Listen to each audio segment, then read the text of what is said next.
అక్కడ కూడా ఎక్కడ కొండ పైనకి రావాలి, ఫుడ్ కూడా ప్రొడక్షన్.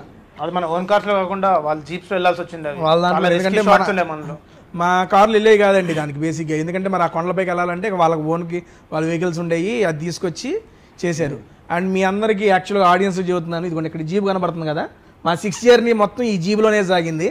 ఆ జీబు ప్రొడ్యూసర్ గారు ఆయన సొంత దాన్ని మోడిఫికేషన్ చేసి సినిమా కోసం దీన్ని తయారు చేయించారు. దానికి రియల్లీ సో గ్రేట్ సార్. మీ యొక్క ఓన్ వెహికల్ ని మార్పించి దాని సినిమా కోసం ఈ రకంగా యూజ్ చేయడం అంటే మామూలు విషయం కాదు. అది మధ్యలో అన్ని ఇబ్బందులు పెట్టింది. దాన్ని మళ్ళీ మోడిఫికేషన్ నేనే కానీ మీరు చెప్పింది బయట చేపలేదు సార్. సరే సొంతంగా రెడీ చేశారు. ఆయనే చేసిందా? ఆయన వైరింగ్ చేశాడు, ఆయన లైటింగ్స్ పెట్టాడు, ఆయన మ్యూజిక్ సిస్టమ్ ఒకటి పెట్టేవాడు.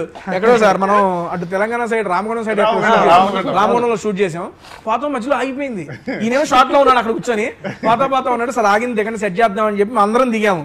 ఈయనకి దిగి నువ్వు రెంచులు తీసుకున్నాడు, పైకి లేపాడు, టాప్ చూస్తున్నాడు. ఆయన ఏం చేస్తున్నాడు, ఆయన కూడా మెకానిక్ మొత్తం ఈయన తయారు చేశాడు.